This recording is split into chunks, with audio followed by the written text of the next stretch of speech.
ৰাতিপুৱাই খোৱাৰ পৰা উঠি ৰঙা চাহকাপ খাই ল'লোঁ। ইফালে মা আৰু মামাহঁতৰ ল'ৰাটো বহি আছে। মানে মায়ে চাহ খাই আছে আৰু সি শান্তি দিয়া নাই মাক চাহকণ খাবলৈ। এইফালে পাৰ চৰাইতে চাউল খাই থকা দেখি সি খেলি আছে অকলে অকলে। তাৰপিছত মই লৰালৰিকৈ চাহকাপ খাই লৈছোঁ। লৰালৰিকৈ কিয় সেইটো কৈ আছোঁ, আজি এফালে যাম। ইফালে পাৰ চৰাইতে চাউল খাই আছে। তাৰপিছতে আহিলে হাঁহজাকেও পাৰ চৰাইজনীক চাউল খাবলৈ শান্তি নিদিলে, সিহঁতেই খাই গ'ল।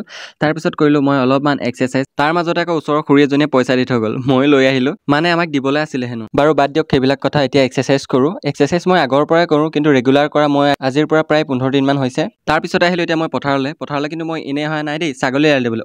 ছাগলী এৰি দিবলৈ আহিছোঁ। আজিকালি আমাৰ ইয়াত ছাগলী এৰাল দিব নালাগে, মানে খেতি নাই যেন। পথাৰলৈ অলপ দূৰ আছিলে, আহি পাওঁতে ঘৰ অলপ ভাগৰে লাগি গ'ল। একো নাই, অলপ খোজ কঢ়াই হ'ল। তাৰপিছত মনত পৰিলে আজি মই পুচাপ মৰা নাই, সেইকাৰণে পুচাপ মাৰি ল'লোঁ। অলপ আগত যেন কৈছিলোঁ মই এফালে যাবলগীয়া আছিলে, সেইকাৰণে দেৰি নকৰি গাটো ধুই আহিলোঁ।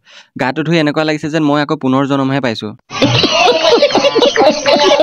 তাত অলপমান ধেমালিহে কৰিছোঁ, আপোনালোক বৰ চিৰিয়াছ হৈ যায়। তাৰপিছত পটাপটি মই ভাতকেইটা খাই ল'লোঁ। মই কথাবোৰ এনেকেই কওঁ, বেয়া নাপাব দেই। এইফালে লগত আছিলে কঁঠাল গুটি, দেখিছেনে? কিয়নো নেদেখিব, আপোনালোক অন্ধ নহয়।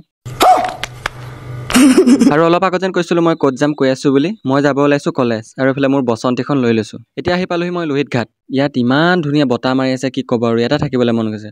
ৰ'দটো যদিও দিছে আজি, বতাহো বৰ ধুনীয়া বলি আছে। মোৰ ভিডিঅ' আগৰ পৰা যিসকলে চাইছে সেইসকলে নিশ্চয় গম পায় যে মই নদী পাৰত থাকি কিমান ভাল পাওঁ। নতুনসকলক কৈ দিছোঁ যে মই নদী পাৰত থাকি বহুত ভাল পাওঁ। এতিয়া আহি পালোঁ গড়মূৰ, কিন্তু গাড়ীৰ বাবে ৰৈ মূৰটো গৰম হৈ গৈছে। ইফালে ৰ'দটোৱে কৰিছে খাওঁ। 5 মিনিটমান ৰখাৰ পিছতে মই পালোঁ এখন টমটমতে উঠি আহি আছোঁ। আৰু টমটম চলোৱা দাদাজনৰ লগতে কথা পাতি আহি আছিলোঁ। তেখেতে ক'লে আজিকালি বোলে আমাৰো লাইচেন্স লাগে। মই বোলো হয় নেকি? এতিয়া আহি পালোহি কলেজ। এই ৰ'ব, পোৱাহিয়ে নাই, অলপ দূৰ খোজকাঢ়ি যাব লাগিব। মানে আজি তিনিআলিতে ৰখাই দিলে। কলেজৰ গেটখন পাবলৈ আৰু 100 মিটাৰমান আছে। ৰ'দটোৱে যেন মোক খাই পেলাব এতিয়া। কলেজৰ ভিতৰলৈ সোমোৱাৰ আগতে মই এই গছজোপাৰ তলতে অলপ গাটো ঠাণ্ডা কৰি ল'লোঁ। এতিয়া মই কলেজৰ ভিতৰলৈ গৈ এডমিশ্যন ফৰ্মখনো আনিলোঁ। কলেজৰ ভিতৰত অলপ সময় ৰখিলোঁ, কিন্তু ভিডিঅ'হে নকৰিলোঁ। এতিয়া যিহেতু আৰু বেলেগ কাম নাই, ফৰ্মখন লৈ আহি পালোহি মই গড়মূৰ। চেলুনৰ সন্মুখতে অলপ সময় ৰখিলোঁ, চুলিকেইডাল কাটো নে নাকাটো। চুলিখিনি কাটিম বুলি ভাবিছিলোঁ, কিন্তু মানুহ বহুত থকাৰ বাবে মোৰ ৰখি থাকিবলৈ ধৈৰ্য নহ'ল।